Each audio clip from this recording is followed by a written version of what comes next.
Engineer podcast. And today we got Coach Duke Durant from El Segundo, California, Director of All In Soccer and Director of Attitude of Gratitude Soccer as well, and freshman soccer coach at El Segundo High School. How you doing today, bro? I'm doing great. Thanks for having me on, Tell me a little Julian. bit about the Attitude of Gratitude Soccer and also what you do with All In Soccer. Yeah, I'm part of a few orgs actually, but Attitude of Gratitude, it's the event side of the company that I work for. And so we host camps and are looking to host tournaments. We just started this past summer. So hosting camps locally in El Segundo with local kids sponsored by local businesses, just trying to provide for the community and give everyone a platform where they can have fun, win prizes, compete, and, improve while being around their friends, being around people that they know, and feeling safe and staying in town.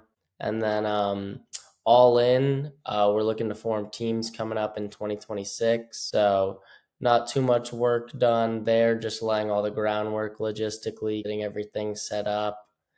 And then, I could dive into working for El Segundo High School has been awesome. Just staying in town, working with kids, just around there, trying to, show them the path to not only becoming better soccer players, but, I like to say we're moving like this. I need your grades every Friday. I need to see your effort on the field. I want you to become a better person, set goals on the soccer field, in the classroom, and in your personal life, spend more time with your family. And then I'm involved in a few other And organizations too. then what role do you feel your organization should play outside of just soccer training? Oh, just helping out, trying to promote local businesses around, and then trying to promote these kids and help them in every single aspect possible, while providing a service for the community of uplifting people, helping show people that anyone can improve, and it really is just about effort. And then supporting local stuff. We donate to fundraisers with the Kiwanis Club in El Segundo, just trying to help out the community. We're planning some beach cleanups.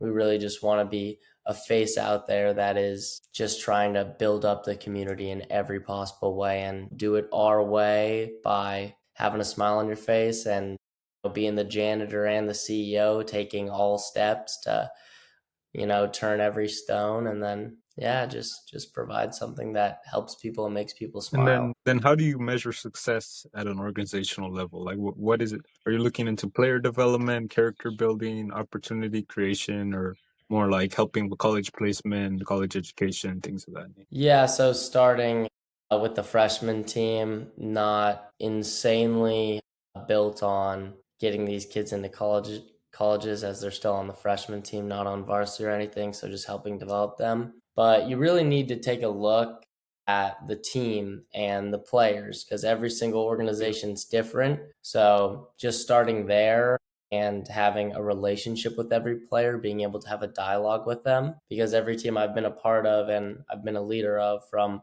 player to president to coach, one thing will always set. I was talking about our players' goals earlier, what they want to accomplish on and off the field and with their family, what their goals are. Those can help you get a better idea of a team's goals. So as a team, you kind of have to sit down and set goals together, figure out what's realistic for this team, because all goals should be measurable. They should be possible. We don't want to set unattainable goals that will just lead to disappointment. So taking a second, looking at all the players, seeing how we're doing it, seeing what the mission is for us, and seeing what is possible for us, and then going off that and setting goals for the team, and monitoring your players' goals as well, and seeing how we are progressing forward as the season's going, and keeping that dialogue open of, this is what we want to accomplish, this is the standard that we set, so let's get to that standard. Because obviously we're still working on players in every capacity. I was just doing some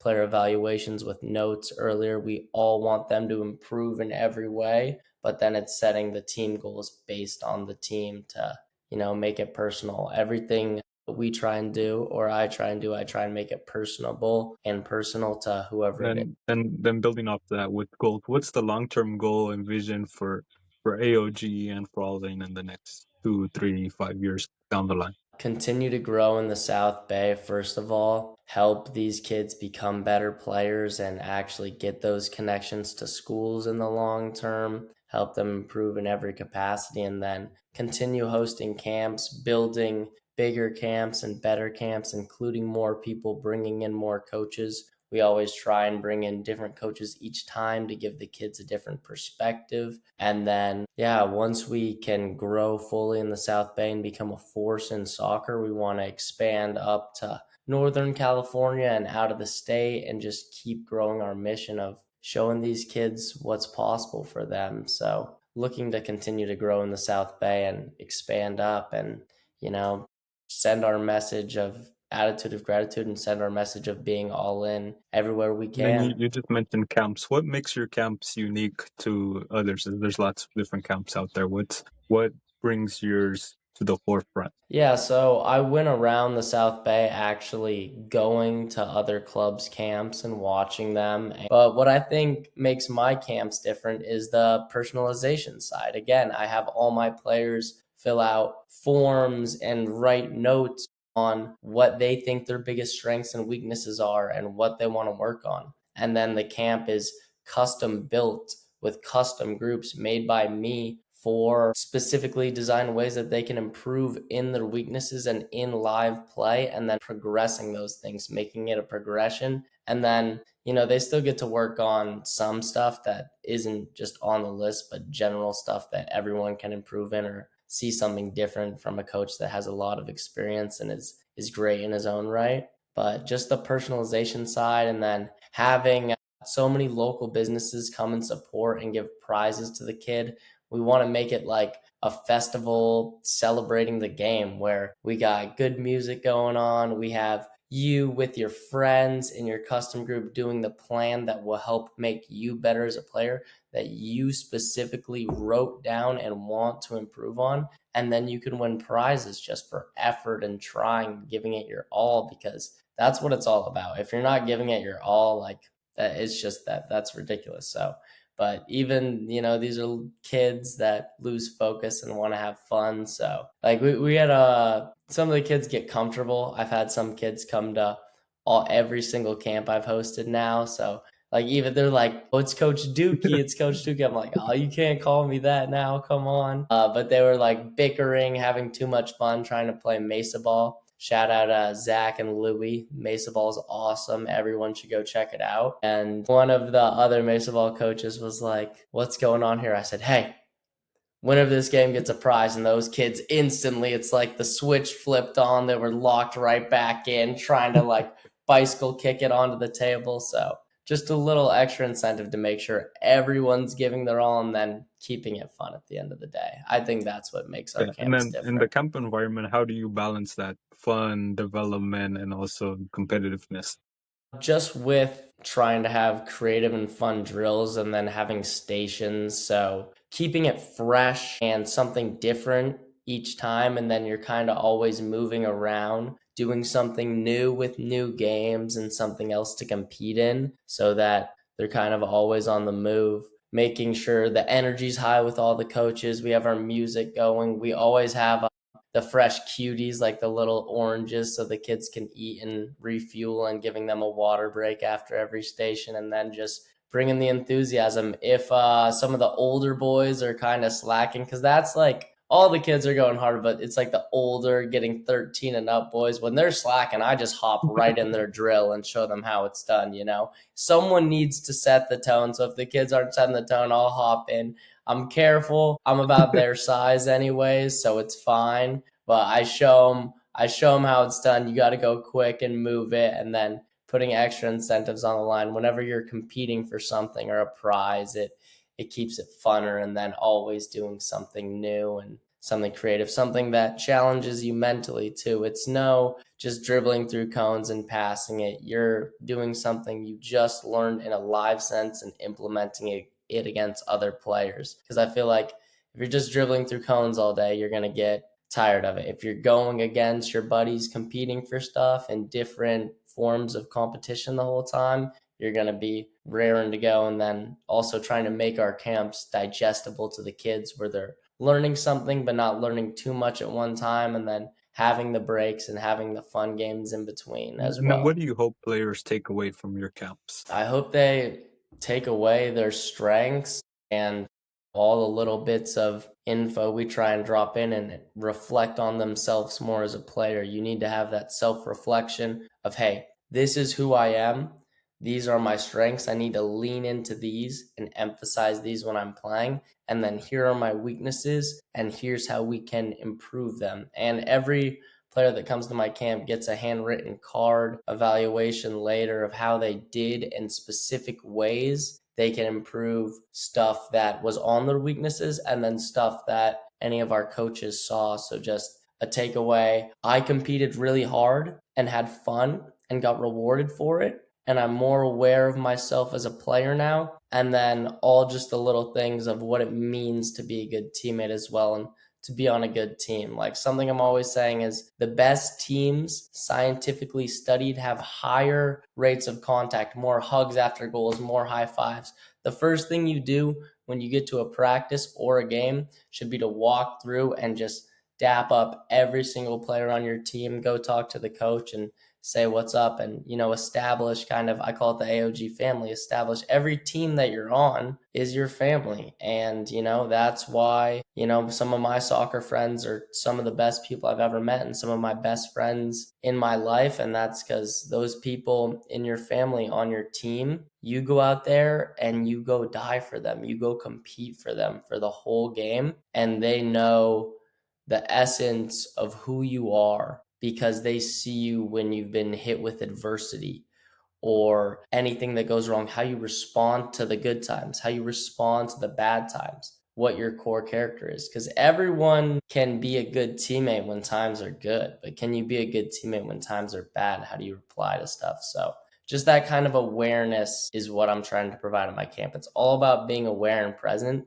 because the game is 90% mental. So there's only a certain amount of things that cone drills can do for you when you need to be present playing against other people that are also, at the top So of you their would say game. you're a big believer in building the human connection component in your teams. 100%. This world is turned around by conversation. If you're not connected with your team, if you're not bought in to the message that it's a family, and like, even still, it's something that's tough to teach because Yeah. it's in their head. It's not like a half turn or something. And I caught myself the other day. There was a pen in my freshman's game, and it was decently early in the first half. And you know what happens when the other team gets a pen? Your head's kind of drop. There's a higher percent chance he's going to score than miss. And I caught myself when my head dropped on the sideline. As a coach, I was like, I need to have overwhelming belief Yeah. in my players right now. You need to believe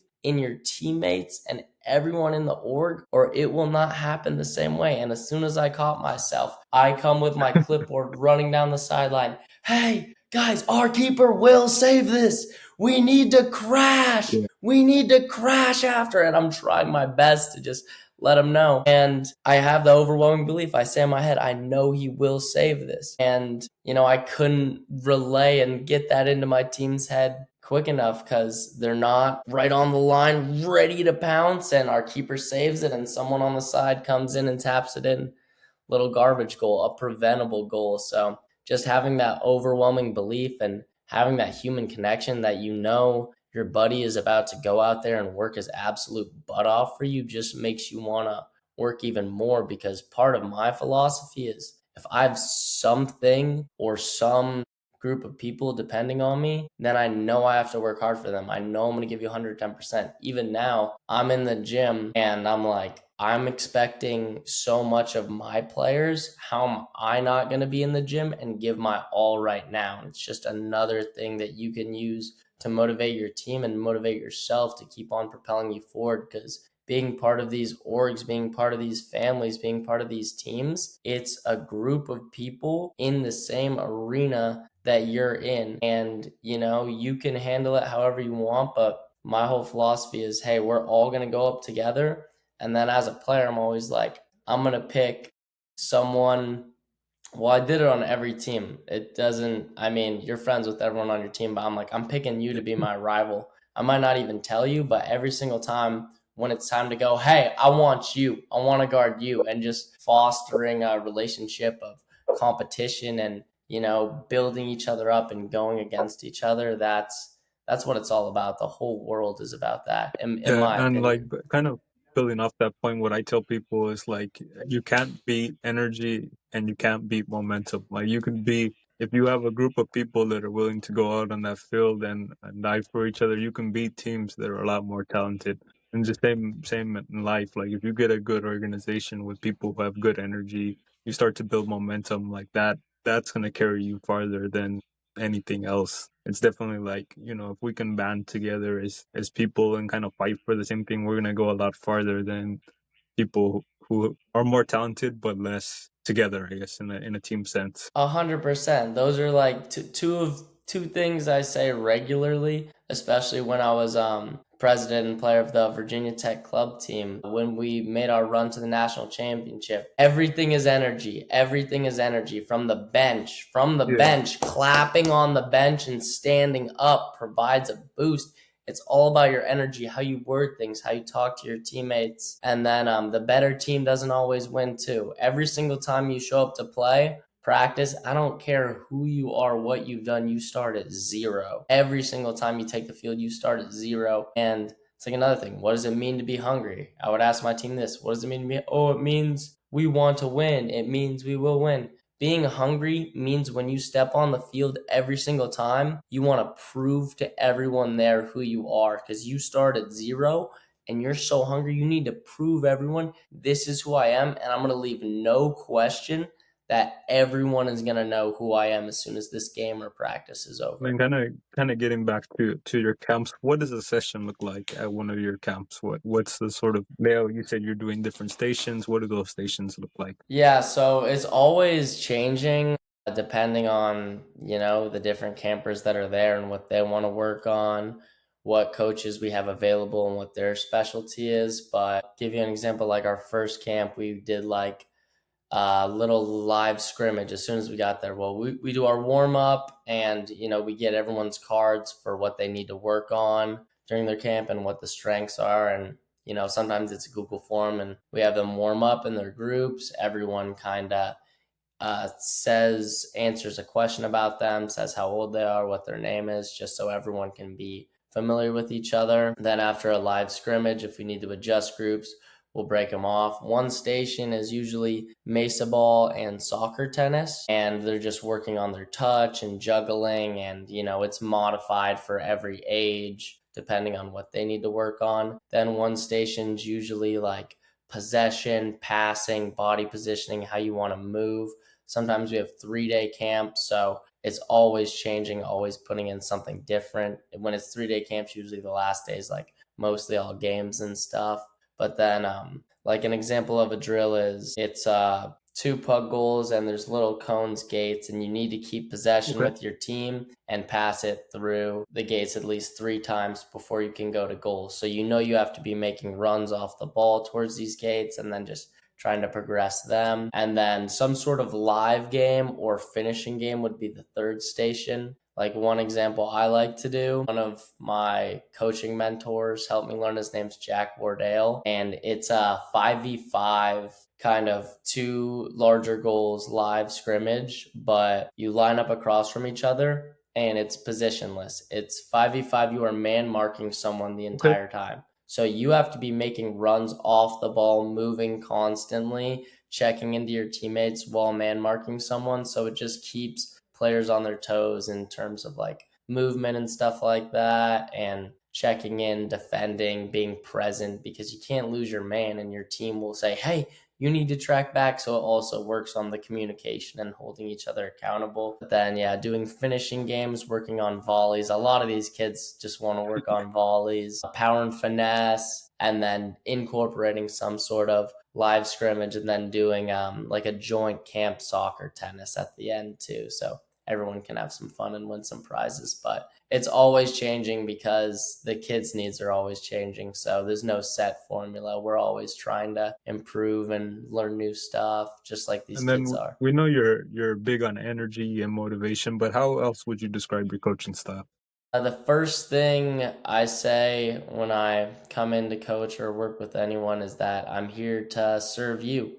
I will do everything in my power to help you in any way that I can. So just kind of stating that and being completely transparent. But for this to work, you have to listen to me and understand our mission. So laying everything out very clearly that's expected, how I expect teams to run, setting up obstacles for my team to overcome, and then learning more about them and personalizing the training to them and seeing how we can work together. But I mean, with my freshman team, it's different than like working with, Yeah, a club level soccer team as well, because I let them know it's mainly about the effort and the vision and being mentally present. I need everyone to be mentally trying to learn. And once we go over like how to cut the line enough times and needing to communicate and putting a label on the ball, I'm going to expect that stuff. And yeah, kind of just trying to like reiterate specific things that are very important and not put too much on these kids' plates and kind of have them develop their knowledge as players first and then sharpen up their technical ability as it comes. And it'll come when it comes, but we can't just do like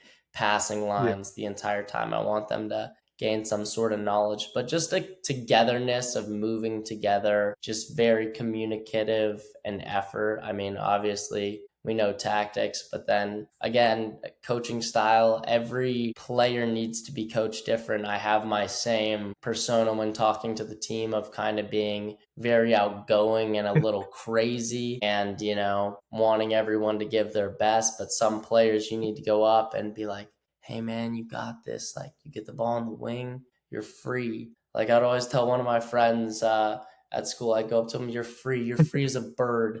Like, you have the green light to do whatever you want. Then other people, I'd have to go up and like shove them in the chest a little bit, be like, are Yeah. we going to get stuck in today? Is no shots today? No shots today. What are we doing today? Are we shutting them down? Are we dominating? That's why you need to get to know everyone on a personal level, because you can't coach everyone the same way. Everyone has different needs when it comes to motivation. Some people are self-starters. You don't even need to say a word to them. Other people, you have to get up in their face. Some people need a text the night before of what you expect of them and how you think the game's going to go tomorrow. So just getting to know everyone around you, and then, it's tailoring it to them. How can you help them in a way that they can receive? And then, what style of play do you like your teams to play? I like to play possession. I like to play a 4-3-3 and have my wingbacks get up and my six sink in, and my center backs kind of slide wider, and then have my wingers just be working up and down and try and keep them fresh. Yeah, possession with lots of movement, and the whole team is shifting together. When that left side wing backs all the way up, the team shifts, and that right outside back's almost tucking into the mid. So just working on our movement, coming together as a team, getting those overlapping runs and having players fill the spots. I like to have my wingers try and switch sides and my nine come and check down, check in. So keeping a constant movement up top and overloading sides, providing threats, but a possession style for that, it kind of always emphasizes defense, because I expect the wingers to drop back and tuck in Yeah. on the opposite side when an outside back's caught up, and the six to always kind of be filling in and helping Then organize the what I always team. like to ask coaches, and this kind of shows if you're more like possession or you like to play more vertically, how many passes would you want your team if you in an ideal situation? Like, are we starting from a goal Yeah, kick? like from a goal kick or from a center back, somewhere building out of the back. Center back play, yeah. Probably like 8 to 10. 8 to 10, because I want my center backs to knock the ball in between each other, take their time, find a six, connects through the outside back, and then get our winger down the line or our nine to hold up the ball where our mids go off and where we can get a good Yeah. cross and 45 degrees back and get a shot on goal. Because, we don't want to boot up the ball and put ourselves in transition immediately. My high school team isn't the most solid at holding up the ball. So we really want to possess and play through our strong players that are our center backs, and find our outside backs and build up and get a good quality Yeah, because shot I've on talked to goal. some possession coaches and some are like, well, I'd play like 30 passes or 40 passes. And then I've talked to possession coaches who are like, let's if we can go in two passes, then let's go in two passes as long as it's controlled. As long as we're not just kicking it long, if we can go in two passes, let's go in two passes, three passes. Yeah. Hey, if it's on, it's on. If it's on, it's And then on. how would you say your time as a player has shaped you as a coach? Just seeing like what one energy of a captain can do and how you can get a team fired up has helped shape me as a coach. And then learning so much from all the coaches I've had over time and seeing how players respond to stuff from the coaches. And when players are confused if stuff isn't transparent and they don't know what's expected of them, they don't know how to play. Just trying to, yeah, just seeing how what stuff I didn't like and how stuff that I liked impacted me and my teammates, and then trying to put all that together to be the type of coach I would want to play for. And then seeing like how coaches would always praise my effort even when our team had like a bad game, but I was out there trying to die and get stuck in every possible chance, and see how all that stuff affected my team and coach, and what my best coaches did, and how overcoming obstacles that they would place in the way for me on purpose would allow me to become a better player. So yeah, just really just analyzing that, and then still keeping in contact with all my old coaches, because I can still learn new stuff from them. I can still learn stuff from my players. So yeah, just trying to keep an open mind always, really. And then what's something that you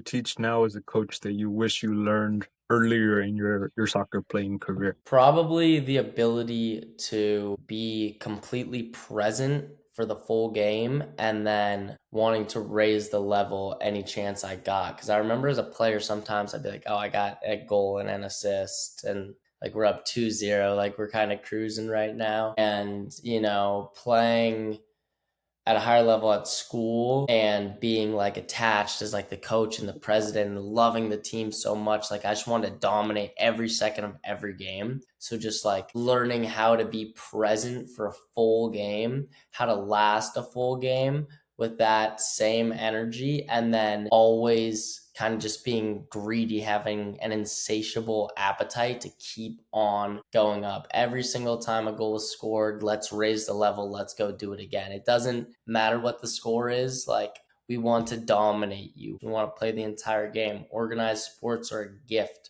When we are on this field, we are going to give our all every single second and try and be present in every capacity with complete awareness, really, is what I And would then how do say. you go about coaching that? Basically, it starts from preparation and visualization, and everyone really knowing what the mission on the team is and how we want to play. And then in their heads, going to letting them know they need to try and visualize the outcome every night. When you have an important game, you should already visualize you winning, losing, and drawing, so you're prepared for everything. And then playing in practice, games on Saturday, but we have practice Tuesday through Friday. We're in the game on Tuesday. We're playing like we're in the game on Tuesday. The alertness is there, the awareness is there, the urgency is there on Tuesday, and then visualizing all throughout the week. If we're in the game on Tuesday, how are we going to lose the game on Saturday? Because we just won the game on Tuesday, Wednesday, Thursday, and Friday. And then other stuff you can do to prepare by, I have some players on my team.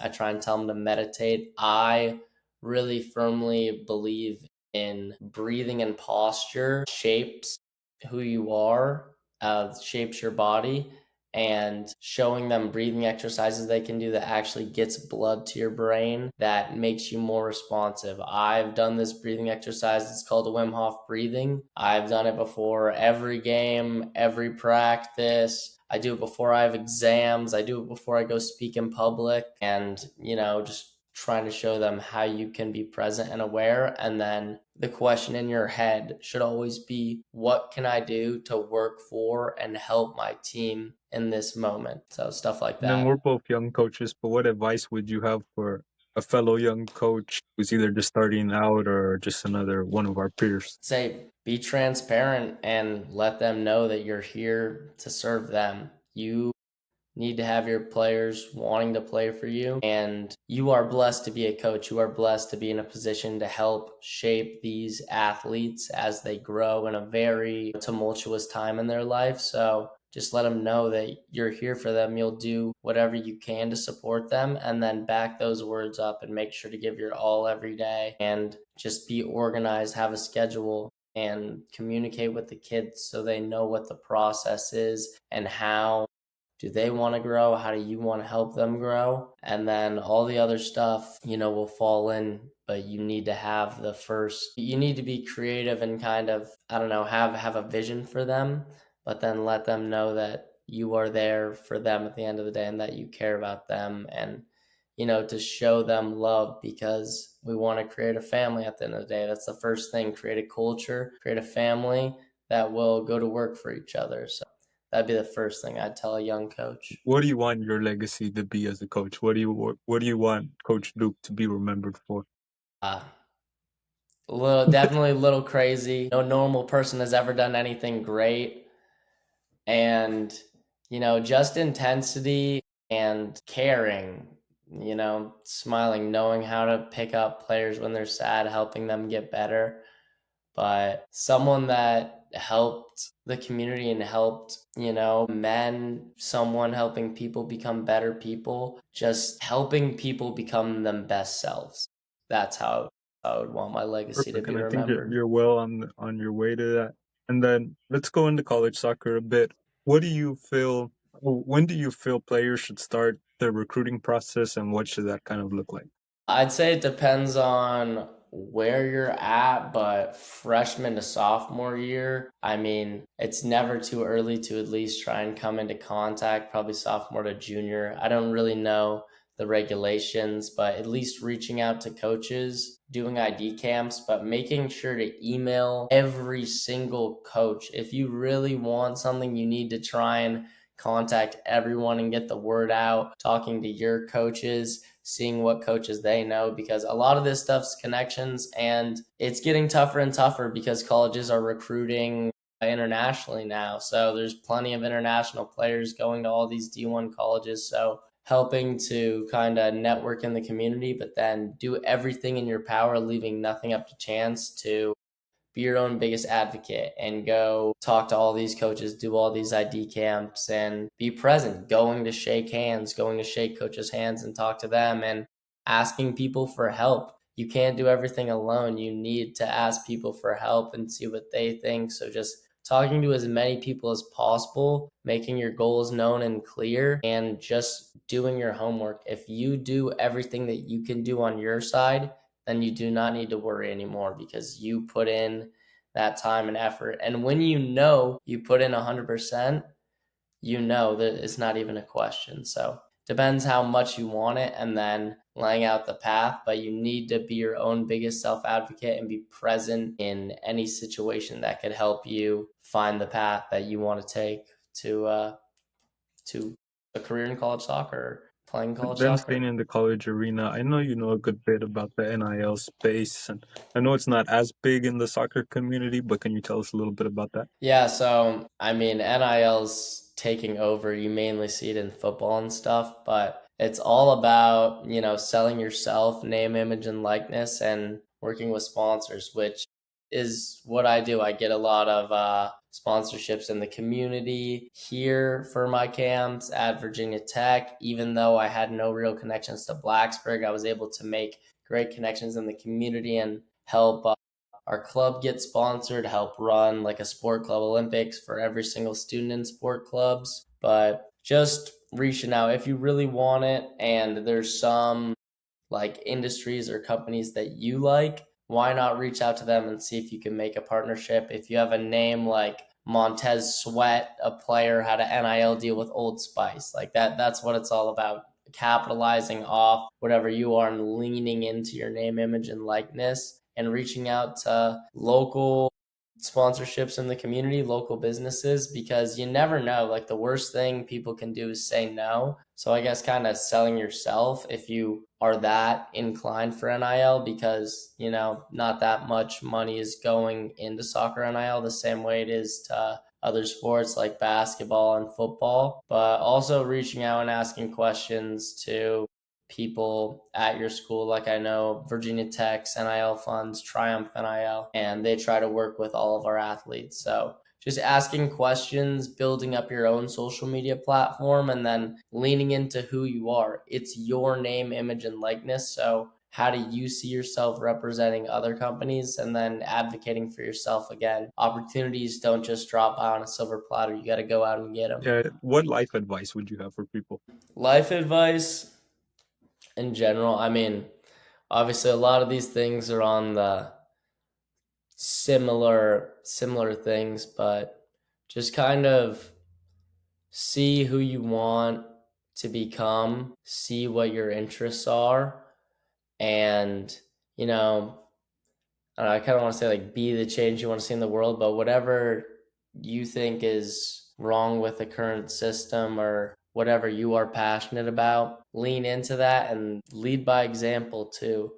Go take chances, go be yourself and be unapologetic for it and have overwhelming belief in yourself. And your identity isn't what people say you are. Your identity isn't your family or the people you hang out with. Your identity is your core pillars and core principles that you want to live by and, the interests that you have. So be kind of conservative with your energy and what you spend it on because the things you really want to do, make sure to give it your all. And then another way to think about it as well is think about what your goals are, what you want to do, what your mission is here, and think about all the stuff you do and think about what actually helps propel you towards those goals.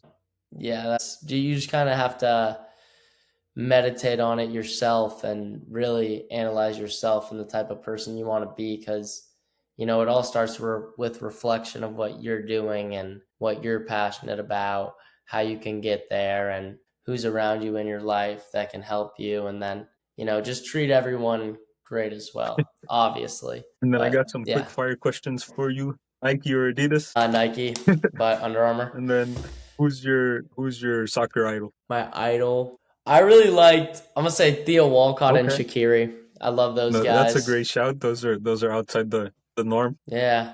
Come on And now. then Messi or Ronaldo. CR. And then who is your like coaching idol or somebody that you base your coaching style off of? I don't know. I'm not trying to be the second anyone. I'm trying to be the first me. I mean, obviously, Pep is great tactically. I kind of take from him, and then I love Mourinho's fiery personality. And then I think about my first club coach, Coach Luis Inga. And then I think about some football coaches too that know how to get a team fired up and get people riled up. So I wouldn't say there's one. I just try to Yeah, learn from definitely in the everyone. coaching space, you can definitely take things from coaches that coach all sorts of things, and that's probably the best way to do it. What's your like go to 100%. like hype song or pregame song? Hype song. For a while, I stopped like listening to music before games. I just had so much to do when I was so ready and fired up already. We had a team pregame song of Sabotage by the Beastie Boys. There's a SoundCloud Conor McGregor edit. I have like an anime SoundCloud workout playlist too. Anything from that will get me fired up, ready There to you go. go. And then I think we discussed this already, but your go to formation. Yeah, 4-3-3 with the outside backs putting in work, making those overlapping There you go. runs. I think that's all the questions I have for you today. I appreciate you hopping on here. Uh, Definitely make sure if you're an athlete in Southern California, go check out Duke's camps. When's your next upcoming camp, or when are they coming up in the new year? What can we look forward to? I'll have to keep you updated on that. Right now, we're planning for teams, and I'm just coaching high school ball. I'm still doing private trainings, then I'm working for all my other organizations. Collegiate Club Soccer, which I'm going to do some work for them right after this. They have a big spring league coming, probably the funnest college club soccer league for the East Coast and Midwest. And then, yeah, I got some private trainings tomorrow. So just working with the high school and doing my privates right now. Camp date's Yeah, coming so make sure soon. you give Duke a follow. We'll make sure we link all of his accounts, and he's got a great organization and a great coach, growing coach. So make sure that you guys tap in with him, and all the best to you on your coaching journey, and it's great to just have you on here and connect with you. Yes, sir. You too. Thank you for your time. All We'll right, talk again and that's it for soon. this episode. Till next time, Coach Pena.